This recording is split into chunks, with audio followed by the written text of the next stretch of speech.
ایک ایسا وجود جس کے اندر ایک پاکیزہ روح موجود ہوتی ہے۔ پاکیزہ روح اس گروہ کی روح ہوتی ہے جو اس وقت فقط اللہ کے لیے کھڑی تھی، جو عالم ارواح میں نہ تو نفس اور شیطان کی ندائیں سن کر اس کے پیچھے گئی اور نہ ہی وہ جنت کی لالچ میں جنت کو گئی، بلکہ وہ سب چیزوں کو چھوڑ کر اس نے صرف اللہ کو ترجیح دی اور فقط اللہ کے لیے کھڑی رہی۔ وہ روحیں جب اس دنیا میں آتی ہیں تو ان کا جو ہے نا کرائٹیریا ڈیفرنٹ ہوتا ہے۔ وہ جس انسان کے اندر موجود ہوتی ہے، جس وجود کے اندر موجود ہوتی ہے، اس کے اثرات اس کی باڈی پہ بہت زیادہ آتے ہیں۔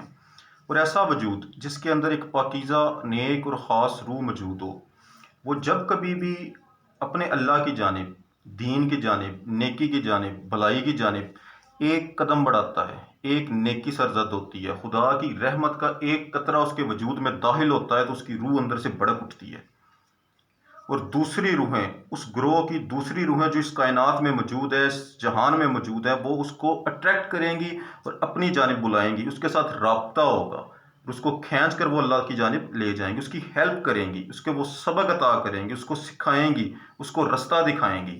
اور کبھی بھی ایسی روح جو خاص ہو اور جس وجود کے اندر ہو، اس وجود کو وہ دوزخ تک نہیں جانے دے گی، وہ اس کو ایک خاص مقام دنیا میں عطا کروا کے چھوڑے گی۔ یہ کوالٹی ہے اس خاص روح کے اندر۔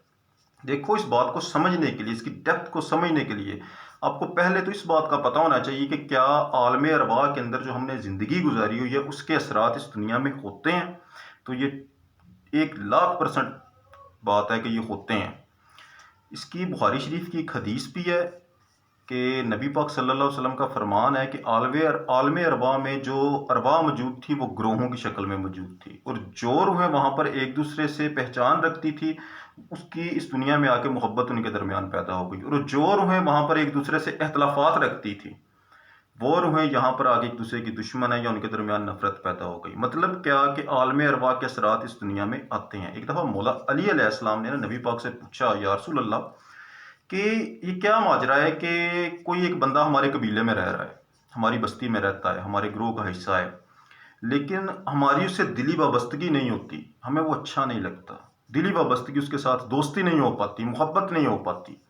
لیکن ایک بندہ نیا نیا ہمارے قبیلے میں آیا ہے، اس کو ہم اتنا پرانا اس کے بیک گراؤنڈ کو جانتے بھی نہیں ہیں، لیکن اس سے آتے ہی ہماری دلی وابستگی ہو جاتی ہے، اس میں کیا حکمت ہے؟ تو جو نبی پاک صلی اللہ علیہ وسلم نے جواب دیا نا، اگر آپ جواب سنیں، اس پہ غور کریں، تو آپ کو پتہ چل جائے گا کہ عالم ارواح کے کتنے اثرات ہیں ہماری اس زندگی پر، اس جہان میں، یہ کتنے ریلیٹڈ ہیں ایک دوسرے کے ساتھ۔ نبی پاک سے فرماتے ہیں مولا علی علیہ السلام سے کہ عالم ارواح میں جو گروہ اکٹھے تھے اور وہاں پر جن ارواح کی ایک دوسرے کے ساتھ محبت تھی، وہ روحیں جب اس دنیا میں آتی ہیں تو ایک دوسرے کو تلاش کرتی ہیں اور اسی کے ساتھ آپ کی دلی وابستگی ہو جاتی ہے۔ مطلب کہ کوئی قبیلے کا بندہ جو پہلی دفعہ آپ کے قبیلے میں آیا ہے، آپ اس کو جانتے نہیں، لیکن آپ کے ساتھ تھوڑے سا اٹیچمنٹ کے بعد اس سے آپ کو محبت ہو جائے گی، دلی وابستگی ہو جائے گی، یہ اثرات عالم ارواح سے آتے ہیں۔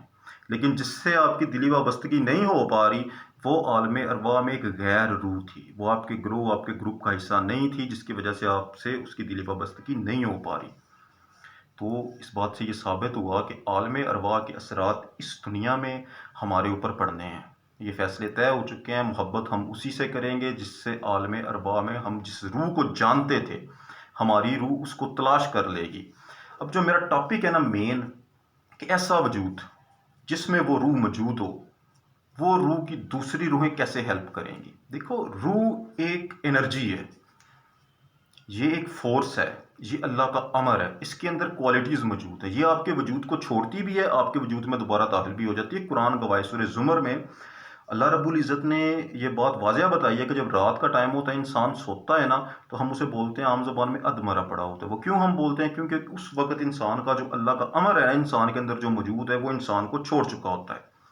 تو اللہ فرماتا ہے کہ جس کو چاہتا ہوں، جس روح کو چاہتا ہوں میں اپنے پاس رکھ لیتا ہوں، اور جس کو چاہتا ہوں میں دوبارہ اس وجود میں پھونک دیتا ہوں، واپس ایک وقت مقرر تک واپس بھیج دیتا ہوں۔ تو یہ جو روح ہوتی ہے نا، یہ پرواز کرتی ہے، یہ قرآن سے ثابت ہے، یہ آپ کے وجود سے نکل بھی سکتی ہے، آپ کے وجود میں داخل بھی ہو جاتی ہے۔ ٹھیک ہے؟ زندگی اور چیز ہے، جان اور چیز ہے، روح اور چیز ہے۔ روح چھوڑ جاتی ہے جب آپ کی زندگی ختم ہو جاتی ہے، کیونکہ اگر تو روح آپ کے وجود سے نکلنے سے ہی موت سرزد ہو جائے نا، تو پھر سورہ زمر میں اللہ نے فرمایا نا کہ روحوں کو میں قبض کر لیتا ہوں اس وقت جب آپ سو رہے ہوتے ہو. مطلب یہ روح ایک الگ چیز ہے.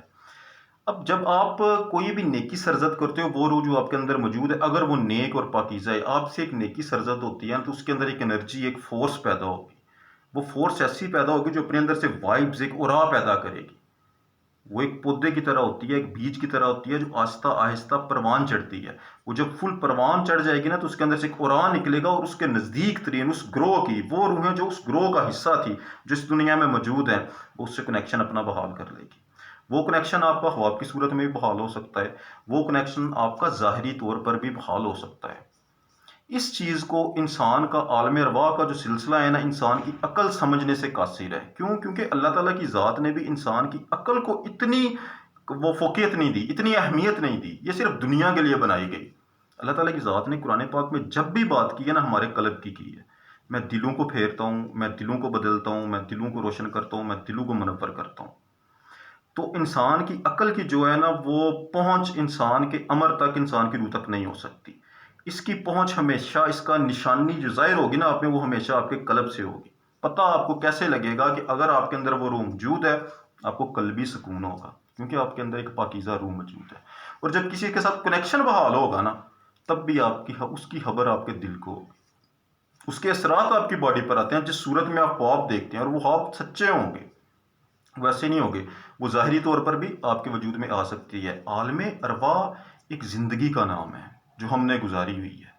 اس کے اثرات اس دنیا میں آنے ہی آنے ہیں. وہاں پر آپ نے نبی پاک صلی اللہ علیہ وسلم کی بات پر غور کی ہے کہ سرکار دو عالم نے فرمایا کہ وہاں پر اختلافات تھے، تبھی ایک دوسرے سے یہاں پر غیر روحیں تھی، اختلافات بنے آ کے. وہاں پر ایسی روحیں تھی جس کے ساتھ آپ کی پہچان تھی، تبھی یہاں پر آ کے محبت ہوئی. وہاں پر مطلب کہ واقعات پیش آئے تھے. محبت ایسے نہیں ہو جاتی، محبت کے لیے کوئی وجہ چاہیے. نفرت ایسے نہیں ہو جاتی، اختلاف ایسے نہیں کھڑے ہو جاتے، اس کے لیے کوئی وجہ چاہیے.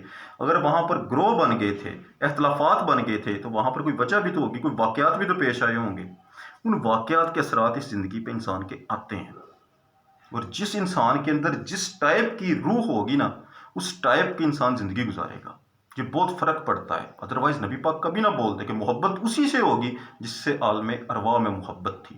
تو ہم نے وہاں پر سب سے بڑا واقعہ جو قرآن حکیم میں کوٹ ہے نا، کہ ہم نے وہاں پر اللہ تعالیٰ کی ذات سے وعدہ کیا تھا. قالوا بلا. قرآن گواہ ہے اس کا، بہت بڑی بات ہے کہ اللہ تعالیٰ کی ذات نے آدم کی پشت میں سے تمام روحوں کو، حضرت آدم سے لے کے اینڈ تک جتنے بھی ارواح تھے، میں بھی آپ بھی وہاں پر اللہ کے سامنے کھڑے تھے. ہماری روح کے اندر یہ کوالٹی موجود ہے کہ اس نے اللہ کو دیکھا ہوا ہے، اس نے اللہ سے بات کی ہوئی ہے، اس کے ساتھ اللہ کی کنورزیشن ہوئی ہے. وہاں پر کچھ معاملات ہوئے ہیں. اللہ نے بولا الستو بربکم، کیا میں تمہارا پروردگار نہیں؟ تو سب نے بولا قالوا بلا، بے شک تو ہی ہمارا پروردگار ہے. اس کے بعد وہاں پہ معاملات پیش آئے. ہم نے اپنے اپنے گروہ کو چن لیا، اور اگر ہم اس گروہ کا حصہ ہوئے نا، جو گروہ نیک تھا، تو اس گروہ کے اثرات اس دنیا میں آنے ہی آنے ہیں. وہ روحیں ہمیں تلاش کر لیں گی، ہم سے رابطہ کریں گی. ہمارے اندر بے چینی رہے گی ہماری ارواح کے اندر جب تک ہم اس سے رابطہ نہیں ہو جائے گا. وہ ہماری مدد کریں گی. تصوف میں یہ کنسیپٹ بہت گہرائی کے ساتھ موجود ہے. تصوف میں وہ ایک بات ہے نا کہ اللہ والوں کو کبھی انسان تلاش نہیں کر سکتا، ہمیشہ اللہ والے انسان کو تلاش کرتے ہیں. وہ خود آگے انسان تک پہنچ جاتے ہیں. کبھی بھی انسان کے اندر اتنی وہ رسائی نہیں ہے کہ خدا تک جا پہنچے. ہمیشہ خدا خود بندے تک رسائی کرتا ہے، اس کو خود پکڑتا ہے آ کے. تو اللہ تعالیٰ کی ذات نے ایک سسٹم بنایا ہوا ہے، ایک نظام ہے. اس کائنات کے اندر، اس دنیا کے اندر روحوں کا ایک پورا جہان بستا ہے. جو نیک ہیں، وہ گروہ جو اللہ والے ہیں، تو اگر آپ کے اندر وہ اسپرٹ، وہ روح موجود ہوئی نا، تو اللہ والے لوگ آپ سے آ کے رابطہ خود کر لیں گے. لیکن آپ کو صرف اتنا کرنا ہے کہ آپ نے اس روح کو خوراک دینی ہے، کیونکہ وہ بے چین کرے گی آپ کو اندر سے. وہ آپ کو جھنجھوڑتی رہے گی، وہ کبھی بھی آپ کو سکون نہیں لینے دے گی اگر آپ اس کو غلط رستے پہ لے کے چلو گے. وہ ہمیشہ تلاش میں متلاشی رہے گی، وہ غور و فکر کرنے پہ مجبور کرے گی. وہ آپ کے اندر ہے، وہ ہمیشہ غور و فکر کرنے پر آپ کو مجبور کرے گی. تو آپ نے کرنا صرف یہ ہے کہ آپ نے لا الہ الا اللہ کو صرف زبانی نہیں پڑھنا، اس کو امپلیمنٹ کرنا ہے. آپ نے نماز کو صرف پڑھنا نہیں ہے، اس کو قائم کرنا ہے. آپ نے اللہ کو صرف ماننا نہیں، اللہ کو جاننے کی کوشش کرنی ہے، کیونکہ آپ کے اندر موجود اللہ کا امر خدا کو جانتا ہے. وہ حقیقت کی تلاش آپ کی ذات کو کرنی ہوگی. تو اس دنیا میں آنے کا مقصد ہی صرف یہ ہے کہ آپ نے اپنے اللہ کو تلاش کرنا ہے. جزاک اللہ خیر.